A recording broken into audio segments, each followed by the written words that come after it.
இப்போ வக்ர பெயர்ச்சி சனி பகவான் வக்ர பெயர்ச்சி ஆன உடனே நிறைய பேருக்கு ஒரு பயம் வந்துருச்சு. இனி வரக்கூடிய காலங்கள் எப்படி இருக்குமோ, வக்ர பெயர்ச்சியில் ஆயிருக்காரு சனி பகவான், அப்போ நம்ம வாழ்க்கை எப்படி மாறப்போகுது, நம்ம பேங்க் பேலன்ஸ் எல்லாம் காணாமல் போயிடுமோ, நமக்கு உடல் ரீதியான பிரச்சனை வந்துடுமோ, மனசு ரீதியான பிரச்சனை வந்துடுமோன்னு சொல்லிட்டு இதில் துலாம் ராசிக்காரர்களுக்கு ஒரு பதட்டத்தோடு இருக்கிறது காரணம் அதுதாங்க. அதை பற்றின சிந்தனைகள் கொஞ்சம் புரிதல்கள் உங்களுக்கு ஒரு பதட்டத்தையும் பயத்தையும் ஏற்படுத்திக்கிட்டே இருக்குது. இது உங்களுக்கு அதிகமான பயத்தை கொடுக்குதுங்க, அதிகமான கவலையை கொடுக்குது. அதுதான் எந்த பெயர்ச்சி நடந்தாலும் ஒரு பயத்தை உங்களுக்கு ஏற்படுவதற்கு காரணமே இதுதான். உங்களுக்கு புரிதல் இருந்தால் இந்த விஷயத்தை கண்டு நீங்கள் பயப்பட வேண்டிய அவசியம் இல்லைன்னு தான் நான் சொல்லுவேன். காரணம் என்னன்னா, நீங்கள் பல பேரை பல இடங்களில் பல சிக்கல்களை சந்திச்சுட்டு தான் வந்துட்டுருக்கீங்க. இது நாள் வரையிலும் உங்கள் கூட இருக்கிறவங்க எத்தனை பேர் உங்களுக்கு குழி பறிச்சிருக்கிறாங்க, அதை சமாளிச்சிருக்கீங்கல்ல. வீட்டில் இருக்கிறவங்களாலேயே உங்களுக்கு பிரச்சனை வந்திருக்கலாம், அதையும் சமாளிச்சிருப்பீங்க. பக்கத்து வீடு, அக்கத்து வீடு, எதிர்த்த வீடு, தெரிஞ்சவன் தெரியாதவன் எத்தனையோ பேர்கள் உங்களுக்கு பல சிக்கல்களையும் பல தோல்வி, அவமானம், ஏமாற்றம், துரோகம் அத்தனையும் உங்களுக்கு கொடுத்துட்ருக்காங்க. அந்த இடத்தையும் நீங்கள் சமாளித்து வெளியே வரீங்க. அப்போ உங்களுக்கு சனி பகவான் எந்த இடத்துல கெடுதல் பண்ணியிருக்காருன்னு பாருங்கள். அவர் எந்த இடத்துலையும் உங்களுக்கு கெடுதல் பண்ணதே கிடையாது, கெடுப்பலன் கிடையாது. இந்த கூட இருக்கிறாங்க பாருங்கள், இவங்க தாங்க உங்களுக்கு கெடுப்பலனை கொடுத்துட்ருக்காங்க. அவங்கள தான் நீங்கள் சமாளிச்சிட்ருக்கீங்க. இப்போ வரைக்கும் அவங்களால தான் கஷ்டங்களை நீங்கள் அதிகமாக அனுபவிச்சிட்ருக்கீங்க. சொல்ல முடியாத கஷ்டம். அதையும் ஹேண்டில் பண்ணிட்டு தானே வந்திருக்கீங்க, சமாளிச்சுட்டு அதுலேருந்து பெரும்பாலானோர் வெளியே வந்துட்டாங்க. இன்னும் கேஸ் போயிட்டுருக்கவங்களுக்கு போயிட்டுருக்கு. சாதகமான அமைப்பு உங்களுக்கு ஏற்படும். இப்போ அது யாராலன்னு பார்த்தா சனி பகவானால தான். இப்போ பார்க்கும் பொழுது துலாம் ராசியை பொறுத்த வரையிலும் உங்களுக்கு நல்ல பலன்கள் கிடைக்கக்கூடிய காலகட்டம் இந்த காலகட்டம் தாங்க. எந்த விதத்திலும் சனி பகவானால் உங்களுக்கு கெடு பலன் கிடையாது. இதில் நீங்கள் உறுதியாக இருக்கலாம். எல்லா விதத்திலும் துலாம் ராசிக்கு இப்போ நேரமானது அருமையான ஒரு நேரமாக இருக்கிறதுனால அற்புதத்தை ஏற்படுத்தி கொடுக்கக்கூடிய நேரம் தாங்க. எந்த விதத்திலும் கவலைப்படாதீங்க. உங்களை கதவை தட்டி வந்து சனி பகவான் கஷ்டத்தை தூக்கிட்டு வந்து கையில் கொடுக்க போகிறது கிடையாது. ஃபஸ்ட்டு அதை புரிஞ்சுக்கோங்க. எப்படி எந்த பெயர்ச்சி வந்தாலுமே சரிங்க, சனி பகவான் பெயர்ச்சி மட்டும்தான் உங்களுக்கு கஷ்டம் கொடுக்கும்னு நினைக்கிறாங்க ஒரு சிலவங்க. எந்த கிரகமாக இருந்தாலும், நவ கிரகங்களில் எந்த கிரகங்கள் சரியில்லைனாலும் அந்த நேரம் உங்களுக்கு சரியில்லாமல் இருக்குது, பார்வை சரியில்லாமல் இருக்குது, கிரகத்தோட பார்வை நமக்கு பலன் வேறு கெடுப்பலனாக இருக்குன்னா அந்த இடம் கொஞ்சம் சிக்கலையும் கஷ்டத்தையும் ஏற்படுத்த தான் செய்யும். அது சனி பகவான் மட்டும்தான் செய்வார்னு உங்களுக்குள்ள ஒரு கற்பனையை வளர்த்துக்காதீங்க. அதனால் இந்த டைம் உங்களுக்கு வக்ர பெயர்ச்சியானது நல்ல பலனை தாங்க கொடுக்குது, கவலைப்படாதீங்க. பெரும்பாலானவருக்கு நிறைய நன்மைகளை ஏற்படுத்தி கொடுக்கக்கூடிய காலகட்டமே இதுதாங்க. ஏன்னா மார்ச்சுக்கு மேலேயே உங்கள் வாழ்க்கை இன்னும் சிறப்பாக இருக்கும். மார்ச் மாதத்திற்கு பிறகு வரக்கூடிய மார்ச்சுக்கு அப்புறமே உங்கள் வாழ்க்கையில் இன்னும் நல்ல ஒரு பலனை அடையக்கூடியதாக தான் இருக்குது. இந்த காலமே உங்களுக்கு அற்புதம் தாங்க. அப்போ தொடர்ந்து வரக்கூடிய காலங்களும் உங்களுக்கு சிறப்பானதாக இருக்கும். சனி பகவான் எப்பொழுதும் தன்னிச்சையாக எதையும் செய்ய போகிறது கிடையாது. நீங்கள் என்ன செய்கிறீங்களோ அதற்கு ஏற்றாற் போல தான் பலன் கிடைக்குதுன்னு அர்த்தம். அந்த டைம் நாம் போயிட்டு தேவையில்லாத வேலைகளையும் தேவையில்லாத விரயத்தையும் ஏற்படுத்திக்கிட்டால் அவரும் கூட சேர்ந்து நம்ம கொஞ்சம் ஆட்டத்தை காமிச்சிடுறார்.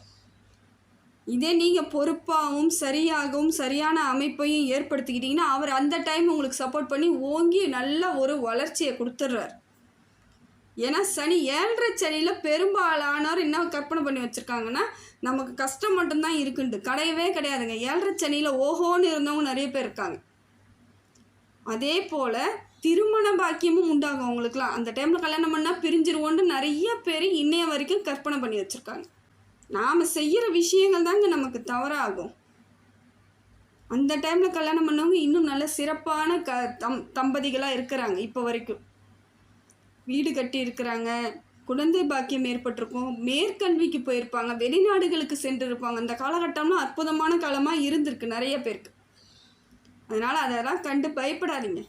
இந்த பயம் தாங்க நம்மளை அடுத்த கட்ட நகர்வுக்கு நம்மளை கொண்டுட்டு போக மாட்டேங்குது. நம்ம பயந்து பயந்து எல்லாமே அப்படியே அதே இடத்துல ஸ்தம்பிச்சு போயிடும். இதுதான் உண்மை. பயப்படாமல் இருந்து பாருங்க. முயற்சி சரியாக பண்ணுங்க. ரொம்ப நிதானமாக இருங்க. பொறுமையோடு எல்லாத்தையும் கையாளுங்க. புத்திசாலித்தனமாக யோசிங்க. நாம் இந்த செயல் செய்தால் பின்விளைவு என்ன இருக்கும்னு முதலே நீங்கள் கணிச்சிட்டிங்கனாலே பிரச்சனை கிடையாதுங்க. ஒரு சிலவங்க அதெல்லாம் கிடையாது. இஷ்டத்துக்கு எனக்கு என்ன தோணுதோ அதை செய்வேன் அப்படின்னு போய் செய்யும் பொழுது தான் அந்த இடத்துல நீங்கள் சிக்க ஆரம்பிக்கிறீங்க. அப்போ சுற்றி இருக்கிறவங்களும் அதை ஒரு குறையாக பேசும்பொழுது அவங்களுக்கு இன்னும் மன அழுத்தம் ஏற்பட்டுடுது. ஏன்னா கூட இருக்கிறவங்க லேஸ்பட்டவங்க கிடையாது. ஏதோ அந்த டைம் நடந்துருச்சு அப்படின்னு விட்டு கொடுக்குறவங்களும் இருக்க மாட்டாங்க. ஏன் உனக்கு தான் டைம் சரியில்லைன்னு தெரியல, ஆசைப்பட்டு போனல்ல, வட்டிக்கு ஆசைப்பட்டல, என்னென்னோ பேசுவாங்க. அப்போ நம்மளோட குறைகளை ஃபுல்லாக அப்போ தான் பேசுவாங்க. அதுக்கு முன்னாடி வரைக்கும் பேச மாட்டாங்க. அவங்களுக்கு கஷ்டம்னு வந்தால் தான் எல்லாமே பேசுவாங்க. அந்த இடத்தெல்லாம் சமாளிக்கிறீங்க பாருங்கள். அவங்க தாங்க நமக்கு கெடுப்பலனே. அவங்க தான் நமக்கு கெடுப்பலன். அந்த புரிதல் இருந்தாலே நமக்கு சனியை பார்த்து நம்ம பயப்பட தேவையில்லை. ஏன்னா சனி பகவானை போல் கொடுப்பதற்கு வேறு யாராலையும் முடியாதுங்க. சனி பார்வை மட்டும் நல்ல பார்வையாக இருந்தால் தேக ஆரோக்கியம் சிறப்பாக இருக்கும். ஆயுள் தீர்க்கம் உண்டாகும். நல்ல நல்ல பெரிய பெரிய உயர்ந்த பதவிகளுக்கு செல்லக்கூடிய வாய்ப்பு எப்போ கிடைக்குன்னு பார்த்தீங்கன்னா சனி பகவான் பார்வை நல்ல பார்வையாக இருக்கும் பொழுது நமக்கு கிடைக்கும். உங்களை முடிச்சு விடுறதுக்கோ உங்களை திருப்பி எழுந்த விடாமல் பண்ணுறதுக்கோ அவங்களால எந்த சூழ்நிலையும் மாற்ற முடியாதுங்க. நீங்கள் எழுந்து வந்துடுவீங்க, கம்பீரமாக நிற்பீங்க. அந்த நேரம் வேணால் கொஞ்சம் கஷ்டம் இருக்கலாம். அந்த டைம் அவங்க பண்ண வேலையால் ஒரு சில பிரச்சனைகளை சந்திப்பீங்க. இருந்தாலும் நீங்கள் எப்படி இருப்பீங்கன்னு பார்த்தீங்கன்னா நிமிர்ந்து ஓங்கி உயர்ந்து நிற்கக்கூடிய காலம் வந்துடும். எப்படியோ ஒரு விதத்தில் நிமிர்ந்து வந்துடுவீங்க. உங்களோட முயற்சியை அந்த அளவுக்கு நீங்கள் முழுமையாக போட்டிங்கன்னா எல்லார் முன்னாடி எத்தனை பேர் உங்களை அழிக்கணும்னு நினச்சாலும் அத்தனை பேர் முன்னாடி வாழ்ந்துருவீங்க. இதுதாங்க உண்மை. இந்த உண்மை உங்களுக்கு என்றைக்கு புரியுதோ அன்றைக்கி எதையும் பார்த்து கவலைப்பட மாட்டீங்க. எந்த கிரக பயிற்சி பார்த்து கவலைப்படவே மாட்டீங்க. அதே போல் தேக ஆரோக்கியத்தில் நீங்கள் கவனமாக இருக்கணும். அதை விட்டுட்டு நீங்கள் ஏதாவது சாப்பிடக்கூடாத நேரத்தில் சாப்பிட்றது, தூங்க வேண்டிய நேரத்தில் தூங்காமல் வேறு வேலைகளை செய்கிறது, உங்களை நீங்கள் கவனிச்சிக்காமல் அலட்சியப்படுத்தும் பொழுது சில உடல்களுக்கு பிரச்சனை வந்தாலும் அதை நீங்கள் சனி பகவான் மேலே சொல்ல முடியாது. ஏன்னா அந்த இடத்துல மிஸ்டேக் பண்ணுறது யார்? நீங்கள் தான். பழியை தூக்கி நம்ம போட்டு போயிடுவோம். சனி நேரம் சரியில்லைங்க, எனக்கு அதனால தாங்க உடம்பு சரியில்லை, ஹாஸ்பிட்டலில் போய் அட்மிஷன் ஆகி இத்தனை நாள் கழிச்சு வந்திருக்கேங்கன்னுவீங்க. ஒரு சிலவங்க ஒழுங்காக அவங்க வண்டியை ஓட்டிக்கிட்டு போகாமல் ஏதோ ஒரு விதத்தில் விபத்து ஏற்பட்டு நேரம் சரியில்லைன்றுவாங்க. அங்கே நடந்தது என்ன, அந்த மூல காரணம் என்ன, சூட்சமம் என்னன்னு தெரிஞ்சுக்கிட்டிங்கன்னா அதெல்லாம் தவிர்த்திடலாம். இப்போ நேரம் அமைதியாகவும் இருக்குது, நல்லாவும் இருக்குது. வேகமாக நீங்கள் தான் செயல்படணும். அப்போ அந்த கடகராசிக்கு காலம் முழுக்க நன்மையை ஏற்படுத்தி கொடுக்க இந்த 4.5 மாதங்கள் உங்களுக்கு சிறப்பாக தாங்க இருக்குது. சனி பகவானால் உங்களுக்கு அத்தனை விதத்திலும் நன்மை இருக்குது. சந்திரனும் உங்களுக்கு சரியான அமைப்பில் இருக்காருங்க. அப்போ மனசை இன்னும் உங்களுக்கு தெளிவு தான் கொடுப்பார். நீங்களாக தான் குழப்பிக்கிறீங்க. இப்போ அவர் தெளிவான வகையை தான் ஏற்படுத்தி கொடுக்க நினைக்கிறாரு. நீங்கள் என்ன பண்ணுறீங்க? சனி பயிற்சி வந்தால் என்ன ஆகும், குரு பயிற்சி வந்தால் என்ன ஆகுன்ற மாதிரி உங்களுக்குள்ள ஒரு குழப்பத்தை நீங்கள் ஏற்படுத்திக்கிறத முடிந்த வரையிலும் உங்கள் மனதை நீங்கள் தெளிவாக வச்சுக்கிட்டிங்கன்னா இந்த காலகட்டம் உங்களுக்கு அற்புதத்தை ஏற்படுத்தி கொடுக்குது.